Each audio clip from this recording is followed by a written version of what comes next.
Hello दोस्तों, welcome in the addiction IAS classes.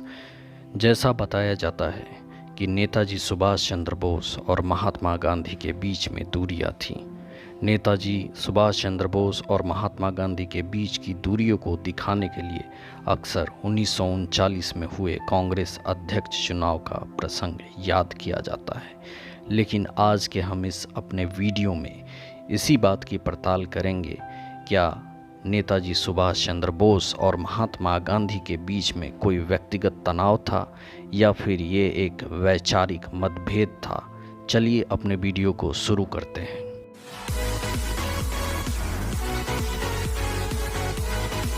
Netaji Subhash Chandra Bose और महात्मा गांधी एक ही सिक्के के दो पहलू कहे जा सकते हैं। दोनों ही मातृभक्त, देशभक्त और दोनों ही स्वतंत्रता के पुजारी, लेकिन दोनों का विचार काफ़ी पृथक था। अहिंसा और हिंसा के प्रश्नों के साथ साथ व्यक्तिगत रूप से नेताजी और गांधी एक दूसरे के बारे में अलग अलग सोचते थे।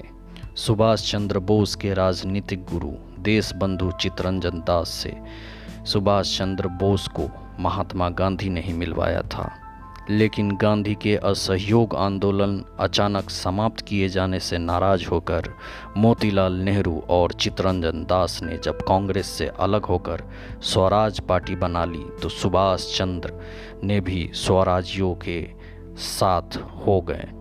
लेकिन गांधी का व्यक्तित्व ऐसा था कि वो एक बार जब किसी व्यक्ति के गुण दर्शन कर लेते थे तो फिर कोई भी वैचारिक मत भिन्नता उन्हें उनसे अलग नहीं कर सकती थी। कमोबेश सुभाष चंद्र बोस में भी यही गुण था।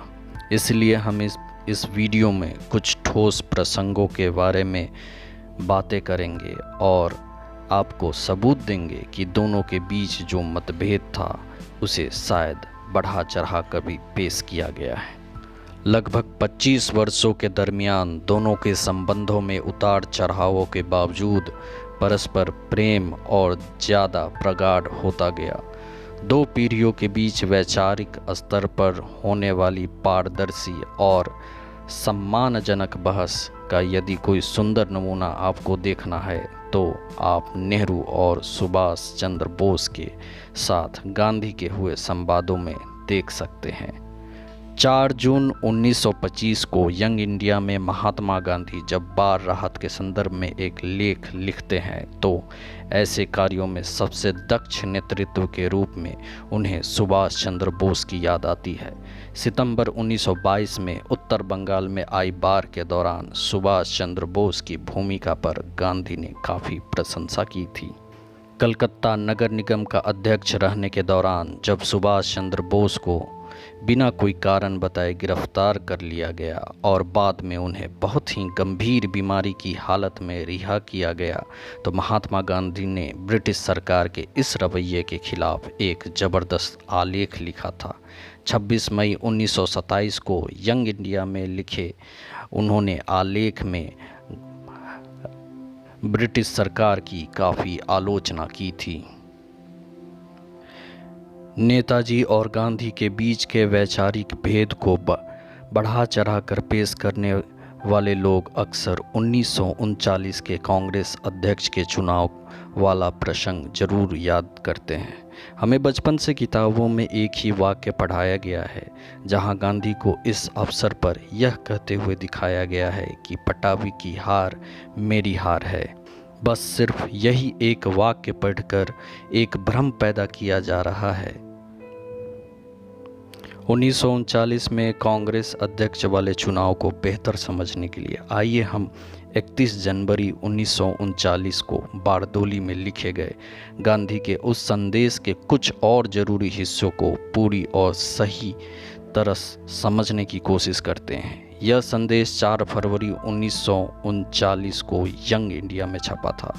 इसमें गांधी कहते हैं, तो भी मैं सुभाष चंद्र बोस की विजय से खुश हूँ और चूँकि मौलाना अबुल कलाम आज़ाद द्वारा अपना नाम वापस ले लेने के बाद डॉक्टर पट्टाभी को चुनाव से पीछे न हटने की सलाह मैंने दी थी, इसलिए यह हार उनसे ज़्यादा मेरी है।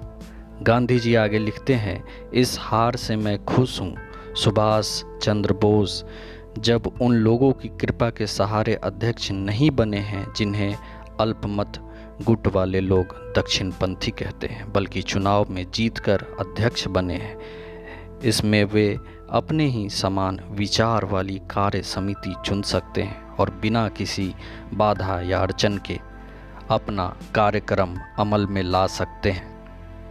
गांधी ये भी कहते हैं कि सुभाष बाबू देश के दुश्मन तो नहीं, उन्होंने उनके लिए कष्ट सहन किए हैं। उनकी राय में उनका कार्य और उनकी नीति दोनों अत्यंत अग्रगामी हैं।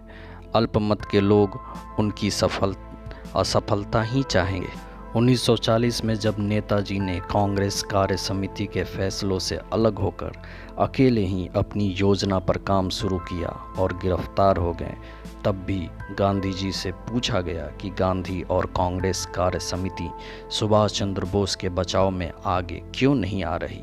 9 जुलाई 1940 को सेवाग्राम में इस पर अपना स्पष्ट रूप रखते हुए गांधी जी ने कहा, सुभाष बाबू जैसे महान व्यक्ति की गिरफ्तारी कोई मामूली बात नहीं है, लेकिन सुभाष बाबू ने अपनी लड़ाई की योजना काफ़ी सोच समझकर और हिम्मत के साथ सामने रखी है। वे मानते हैं कि उनका तरीका सबसे अच्छा है। उन्होंने मुझे बड़ी आत्मीयता से कहा कि जो कुछ कार्य शक्ति नहीं कर पाई वे सब वो करना चाहते हैं। गांधी कहते हैं, वे विलंब से ऊब चुके थे। मैंने उनसे कहा कि अगर आपकी योजना के फलस्वरूप मेरे जीवन काल में स्वराज मिल जाए तो आपको बधाई का सबसे पहला तार मेरी ओर से मिलेगा। 17 जनवरी 1941 को जब सुभाष चंद्र बोस कलकत्ता में अपने एलिगन रोड वाले मकान से किसी को बिना बताए गायब हो गए तो गांधी ने उनके बड़े भाई शरद चंद्र बोस को तार में लिखा, सुभाष के बारे में खबर चौंकाने वाली है, कृपया सच्चाई तार से सूचित करें। चिंतित हूँ, उम्मीद है सब ठीक होगा।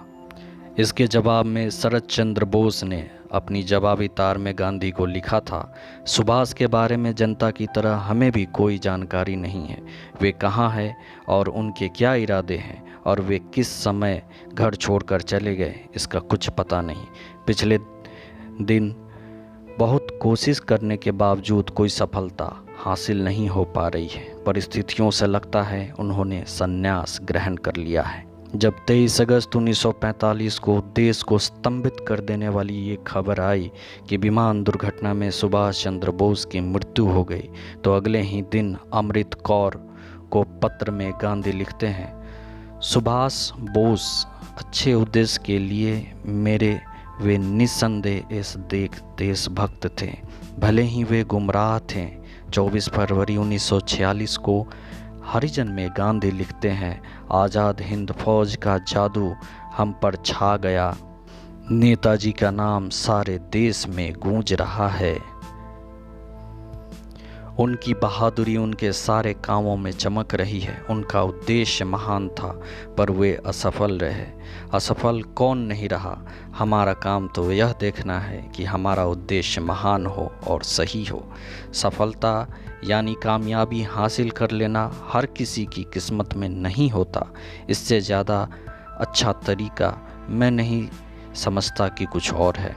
मैं जानता था उनका काम विफल होने वाला है और अगर वह अपनी आज़ाद हिंद फौज को विजयी बनाकर हिंदुस्तान में ले आए तो मैं भी अपने सहयोग उन्हें दिया। 22 मई 1946 को आज़ाद हिंद फौज के 60 अफसरों के साथ अपनी लंबी बातचीत में गांधी जी ने उनकी प्रशंसा करते हुए कहा, आपने अपने दल के हिंदुओं, मुसलमानों, पारसियों, ईसाइयों, आंग्ल भारतीयों और सिखों के बीच जो पूर्ण एकता स्थापित की वह कोई छोटी मोटी उपलब्धि नहीं है।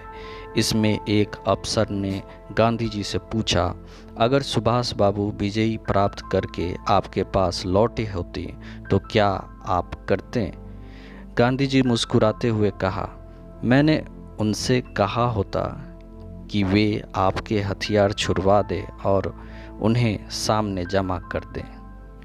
सुभाष चंद्र बोस द्वारा सभी धर्मों और जातियों के बीच एकता स्थापित करने की प्रशंसा गांधी ने 3 सितंबर 1947 में में जनरल करियप्पा के साथ अपनी बातचीत में की थी। गांधी ने कहा था, नेताजी ने आज़ाद हिंद फौज की स्थापना करके एकता का एक सुंदर उदाहरण हमारे सम्मुख रखा है कि प्रत्येक हिंदू, मुसलमान, ईसाई, पारसी को चाहिए कि वह हिंदुस्तान को अपना देश माने और एक होकर देश के लिए कार्य करे। उन्होंने इस प्रकार हमारे सम्मुख यह एकता सिद्ध करके दिखाई है। सुभाष चंद्र बोस भी गांधी का बहुत सम्मान करते थे।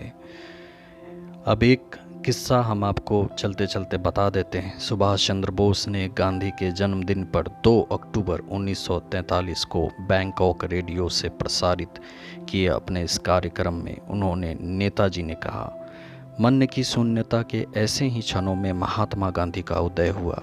वे लाए अपने साथ असहयोग का सत्याग्रह का एक अभिनव अनोखा तरीका। ऐसा लगा मानो उन्हें विधाता ने ही स्वतंत्रता का मार्ग दिखाने के लिए भेजा है।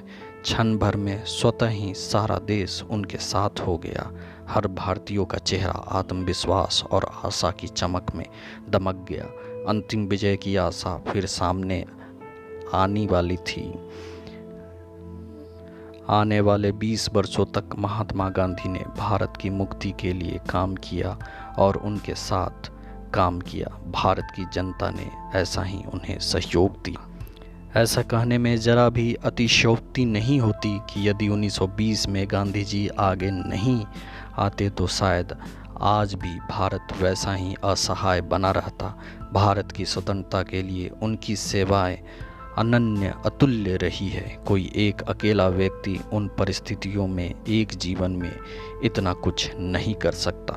सुभाष चंद्र बोस ने स्पष्ट रूप से देश को यह संदेश देते हुए कहा कि हमें गांधी यानी बापू की ज़रूरत है। गांधी जी और नेताजी की चर्चा पर ये विशेष वीडियो आपको कैसा लगा हमें ज़रूर बताइए। आपको इन आत्मीय प्रसंगों को ज़रूर सुनना चाहिए और समझने की ज़रूरत है। गांधी और नेताजी जैसे लोगों का दिल बहुत बड़ा था और उनके आपसी संबंधों को समझने के लिए हमें भी अपना दिल थोड़ा बड़ा करना पड़ेगा। वहीं उनके प्रति एक अच्छी श्रद्धांजलि होगी। धन्यवाद। अगर आप हमारे चैनल पर नए हैं तो हमारे चैनल को सब्सक्राइब कीजिए, वीडियो को लाइक कीजिए, शेयर कीजिए ताकि आपके लिए हम ऐसे ही इन्फॉर्मेटिव वीडियो बना सकें। Thank you.